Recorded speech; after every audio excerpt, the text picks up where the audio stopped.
Bom dia. Eu vou falar os meus minutos contadinhos assim, porque eu sei que nós estamos cansados aqui. Alguns de nós desde as 7 da manhã, outros desde antes, né, quando estavam viajando, antes de chegar até aqui. Primeiro eu quero dizer para vocês que eu me sinto sim, vou usar as palavras aqui do Felipe, eu me sinto com muitas deficiências. Deficiências porque eu não enxergo como você enxerga e deficiências como eu não ouço como a Carolina ouve. Então, sou deficiente sim, muito mais do que eles se dizem, do que eles falam, que não enxergam ou que não ouvem. É muito fácil, enquanto professores, enquanto cidadãos, agirmos com pessoas que ouvem, que falam, que andam normalmente. E é muito difícil agirmos com pessoas que não ouvem, que não falam, que não andam normalmente.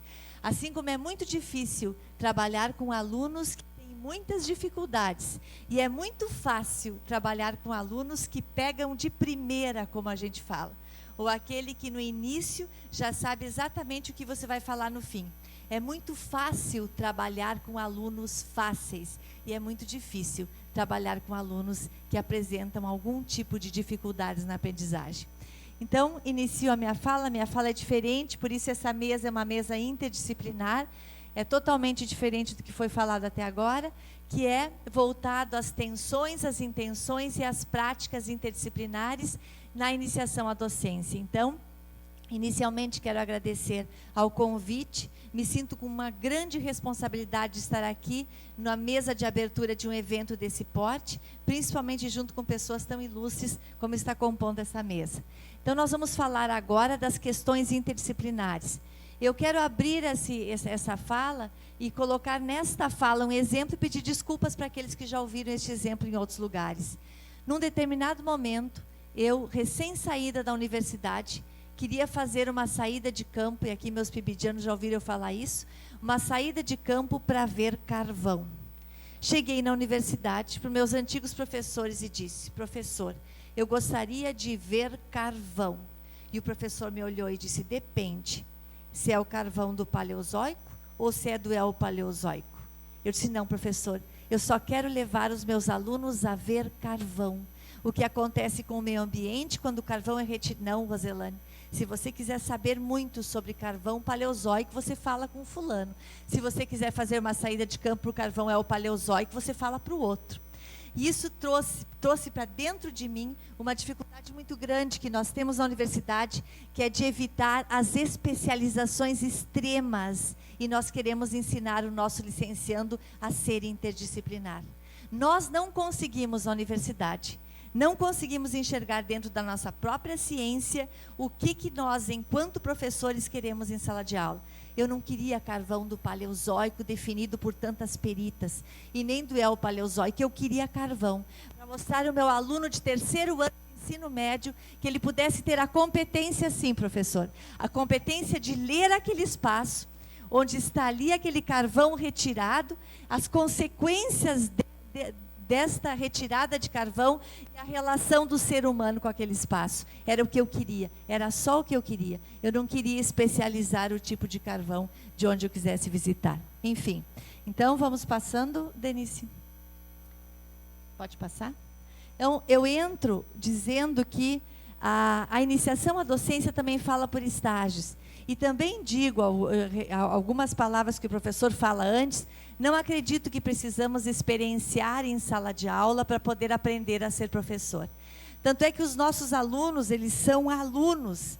E se eles são alunos, são seres humanos, nós não experienciamos com eles. Nós entramos com consciência de como nós devemos trabalhar e com consciência do que nós temos que desenvolver. Então, a minha fala vai balizar isso. O que nós, enquanto licenciandos ou iniciação à docência ou universidade, fazemos para que nossos professores ou futuros professores não esperem para experienciar atividades em sala de aula, mas que entrem com consciência daquilo que estão ensinando. Para isso não basta saber muito geografia, história, filosofia ou saber muito química ou física. Para isso temos que entender de aluno. O professor que trabalha com interdisciplinariedade entende muito mais de aluno do que entende da sua própria ciência. E nós saímos das universidades sabendo muito das nossas ciências e muito pouco de nossos alunos. Então, solicitamos que os nossos, pode passar, Fábio, que os nossos estagiários tenham o domínio interdisciplinar, ou a vocação, ou a vontade, e nós nunca oportunizamos isso. Escutem, eu falei para uma aluna do estágio em geografia ali da FACED, não é assim que se planeja uma saída de campo. Você somente consegue olhar a geografia, ou seja, planeje uma saída de campo que seja interdisciplinar. E ela me responde, pode passar, Fábio? Professora, eu somente fiz saídas de campo no curso, nunca aprendi a fazer saídas de campo. Agora vocês me cobram? Eu não entendo. Ou seja, nós dentro dos cursos aprendemos conjuntamente com o professor, com aquela linguagem acadêmica e abstrata. E quando chegamos junto às escolas, nós não sabemos transformar esta linguagem numa linguagem adequada àquele aluno que está na nossa frente. Ela aprendeu, ela fez saída de campo. Ela não aprendeu a fazer saída de campo para os seus alunos. Ela simplesmente acompanhou ponto por ponto com os seus professores. E agora ela não sabia ensinar isso. Então, os cursos de licenciatura têm que ficar em alerta, para ver qual é o tipo de currículo que nós temos, qual é o tipo de relação que nós temos com os nossos alunos, quando eles vão enfrentar mais tarde a escola da educação básica. Pode ir passando, vocês me avisem quando faltar 5 minutos. E aí é que vem o aprender a ensinar, é muito diferente de simplesmente aprender. No último seminário institucional do PIBID, um exemplo, e uso de novo. Quando nós contratamos qualquer serviço para a nossa casa, para arrumar uma lâmpada, quem vem arrumar a lâmpada não nos ensina como arruma, não é verdade? Ele arruma. Ele não aprendeu a ensinar como se arruma, ele simplesmente a arruma. Quando o médico faz algum tipo de ação sobre a gente, ele não explica detalhadamente o que ele está fazendo, ele faz. Quando um dentista age na nossa boca, ele faz, ele não diz agora eu vou colocar este remédio, porque este faz. Não, ele faz. E o professor é diferente. O professor precisa entender como ensinar aquilo que ele aprendeu. É diferente ser professor. Aí é que o professor na mesa diz, é diferente instrução do conhecimento, é diferente. Nós não podemos ficar somente no campo da instrução ou da informação. O conhecimento é uma capacidade muito maior do que simplesmente o campo da informação. Aí vem a condição interdisciplinar. Interdisciplinaridade não é junção de duas disciplinas. Interdisciplinaridade nem de 2 e nem de 3. A interdisciplinaridade é a condição de uma complexidade maior, de nos utilizarmos da razão epistêmica das nossas disciplinas para explicar um determinado evento. A interdisciplinaridade está muito além daquilo que nós aprendemos ser interdisciplinaridade lá enquanto nós estudamos e tínhamos 50 minutos de cada conteúdo e uma disciplina ou 2 ou 5 numa manhã de estudos na educação básica. Então, interdisciplinaridade é um campo de complexidade maior do que juntar disciplinas. É como se eu formasse uma terceira disciplina a partir daquelas que eu estou trabalhando. O tema na interdisciplinaridade é a última coisa abordada. O que nasce dentro da gente para um trabalho interdisciplinar é a condição do pensamento do aluno. É o que nós queremos com esses alunos e o que cada ciência pode fazer a partir disso. Quando o professor dizia que onde está a disciplina que ensina ética, onde está a disciplina que ensina felicidade, não existe, porque esse é o campo onde as disciplinas todas, em todos os seus conteúdos ou conceitos, eles entram e utilizam os seus conteúdos e conceitos para desenvolver essas capacidades, para aí se tornar interdisciplinar. Pode ir passando. Então, esse é uma coisa interessante do ser humano, e eu acho que você vai passando, Fábio, porque aí eu vou me empolgando e falei demais naqueles outros ali, é a questão da memória. Eu sempre digo que nós corrigimos a memória porque somos seres humanos normais. Quando a gente perde alguém da família, nós temos 2 anos de luto, porque a dor transforma-se em quê? Saudade. E isso, a transformação da dor em saudade é a correção da memória. Se não tivéssemos corrigido a memória, teríamos cólicas, sentiríamos as cólicas que sentimos quando nascemos. E andaríamos nas ruas nos contorcendo constantemente, esquecemos aquela dor. Se nós, seres humanos, não preservamos memórias antigas, então nós não sabemos como aprendemos e quanto tempo demoramos para aprender. Se nós não sabemos de que forma aprendemos e quanto tempo demoramos para aprender, nós temos que, ao olhar o nosso aluno, entender a memória de aluno. Nós, professores universitários, muitas vezes temos memórias muito diferentes das memórias da escola. As memórias dos professores universitários são diferentes das memórias dos professores da escola, que são diferentes das memórias dos licenciandos, que são diferentes das memórias dos alunos da educação básica. Pode ir indo, Fábio? E para isso, então, eu trago de novo um exemplo, pode ir mais uma? Eu trago de novo o exemplo que eu trouxe no seminário institucional e gostaria que vocês prestassem atenção. Eu peguei esta figura aqui, só que ela tinha uma taça na mão, abraçada a taça com 2 relógios, e eu propus para 3 grupos de pessoas distintas na minha pesquisa, um de 5 a 7 anos, que eram alfabetizados, um de 15 a 19 anos e outro grupo acima dos 40 anos. E fiz a pergunta: se você passar por esse cidadão e cheirá-lo, que cheiro você sente? O grupo dos pequenininhos disse: cheiro de viagem. Por quê? Tem 2 relógios, um de ida, um de volta.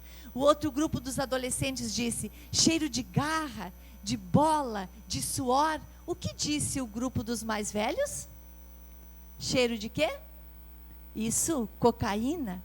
Isso significa que nós cheiramos diferentes deles. Nós sentimos diferente deles. E às vezes nós sentamos para trabalhar num trabalho interdisciplinar, nós professores, sem nos olharmos ou revisar o olhar que deveríamos ter tido com esses alunos.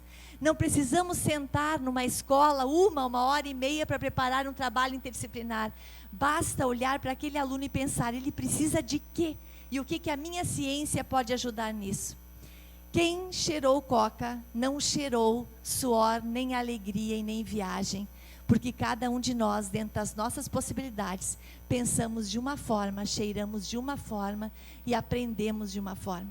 E nós não conseguimos entender como aprendemos lá no passado.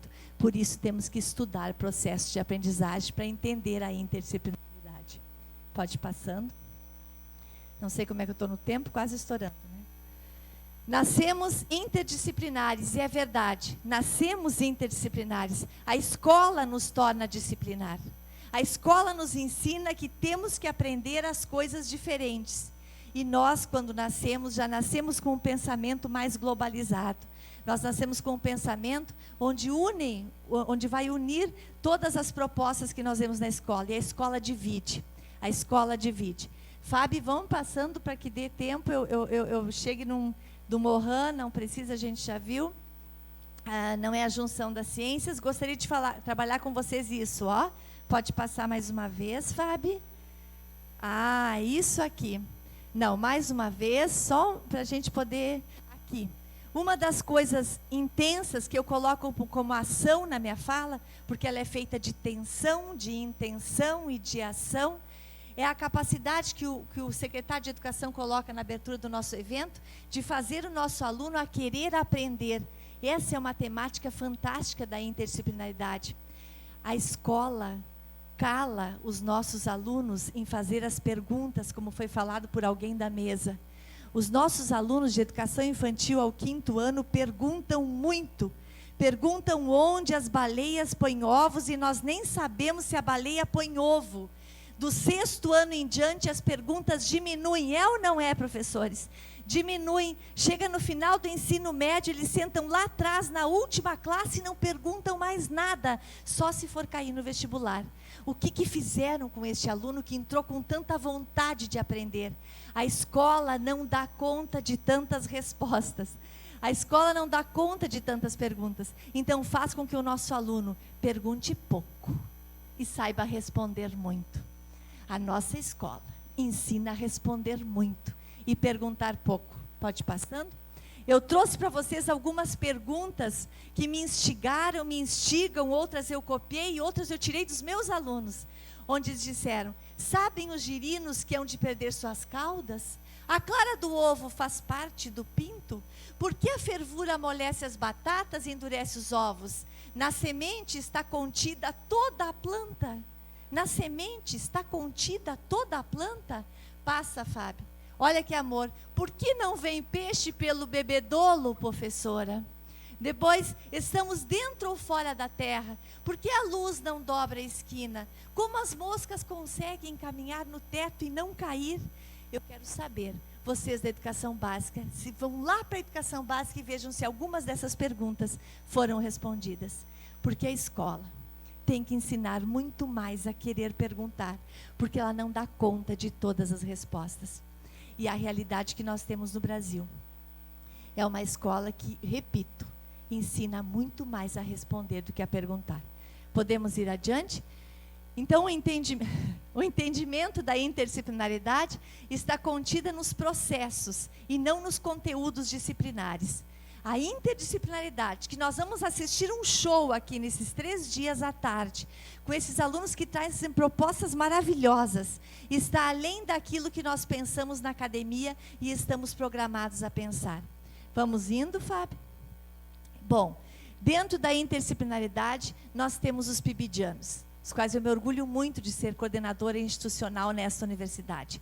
337 PIBIdianos nós temos aqui, com mais de 58 supervisores de escola e com mais os gestores e 29 coordenadores de área.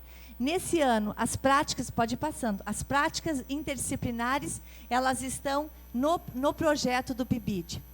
E esse projeto do PIBID dos 4 anos, elas, num primeiro momento, neste ano, nós estamos implementando a vontade de aprender o que é ser interdisciplinar.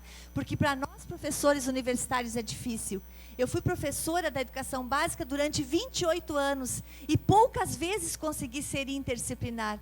Porque muitas vezes fui prepotente demais, pensando que a geografia era o centro do mundo. Mas, enfim, eu trago aqui algumas coisas que são importantes para fechar, que eu acho que já está esgotando o tempo. Não, volta, Fábio. A Fábio quer me mandar embora. Então, assim, ó, uma das coisas importantes, e eu quero fechar com isso, eu estava passando por um colégio onde trabalhei mais de 20 anos no corredor, e uma professora de geografia do 2º ano do ensino médio estava falando sobre o Tibete. E ela dizia em sala de aula: a China quer o Tibete. A China quer tomar... Eu passei e vi aquilo, aquela aula empolgada, cheguei na sala dos professores e perguntei para a professora: ô professora, geografia, dentro de uma ciência, ô professora, por que será que a China quer o Tibete? E ela me olhou e disse: porque quer território. Mas professora, a China tem tanto território, o Tibete é pendurado, vai matar monge, vai ficar de mal com o mundo, por que ela quer o Tibete? Eu não sei, Roselane, geografia. Ela quer território. Eu disse: professora, você já olhou um mapa físico, natural da geografia? Você já viu o que tem o Tibete naturalmente? Professora, o que a China mais sofre hoje? E ela disse: com a poluição, é o que estava na mídia. Poluição por quê? Porque tem muito carvão. E o que a gente faz para substituir? A gente pode pôr hidrelétricas. Então, professora, a maioria dos rios chineses nascem no Tibete. Se os monges taparem os rios, a China morre afogada no carvão. Então, professora, ela não quer território, ela tem demais. Isso significa que dentro da nossa própria ciência, nós não somos interdisciplinares. Por isso é um grande esforço que a gente tem que pedir para vocês, para nós todos, para entender que o mundo lá fora é interdisciplinar, que os fenômenos que acontecem lá fora são interdisciplinares e que os nossos conteúdos servem principalmente para fazer andar esta interdisciplinaridade na interpretação destes fenômenos. Bom, eu vou fechar, só vou por aqui, pode ir indo, com o depoimento de um, não vai dar para fazer isso, vai indo, depoimento de um professor, de um estagiário, e eu gostaria de colocar, vamos indo, pode ir indo, Fábio. Aí, volta, Fábio, vou terminar a minha fala falando esses depoimentos aqui. Chegando ao final do curso da licenciatura em Geografia e tendo realizado 2 semestres de estágios em escolas públicas, me sinto bem à vontade para olhar as minhas práticas em sala de aula e tentar estabelecer uma relação com os temas, especialmente lá no curso que fez. Foram tratados em grande profundidade e com riqueza de detalhes na academia. Outros temas sequer foram trabalhados durante esses 9 semestres. A África é o maior exemplo dele. A falta de abordagem e conteúdo em todo o meu curso. Quando chego na escola de ensino fundamental, começam a surgir os problemas. Como trabalhar sistema solar em 45 minutos com um jovem de 11 anos? Que linguagem utilizar? Que realmente posso relacionar da geografia da faculdade com a vida do cotidiano dessas crianças? Passa esse e mais um para terminar. Escutem essa. Eu aprendi a calcular fusos horários e coordenadas geográficas. Fiz provas, trabalhos. Quando cheguei na escola, um aluno me disse: não se preocupe, Sor, o meu relógio tem todos os fusos do mundo. Fiquei sem chão. Fui buscar o porquê da existência deste conteúdo. Queridos, o que eu quero dizer para vocês de coração é que para ensinar, tem que olhar mesmo no olho do aluno. E para fazer um trabalho interdisciplinar de qualidade, tem que ser humilde o suficiente para sair da nossa disciplina e enxergar o mundo de forma interdisciplinar. Muito obrigada.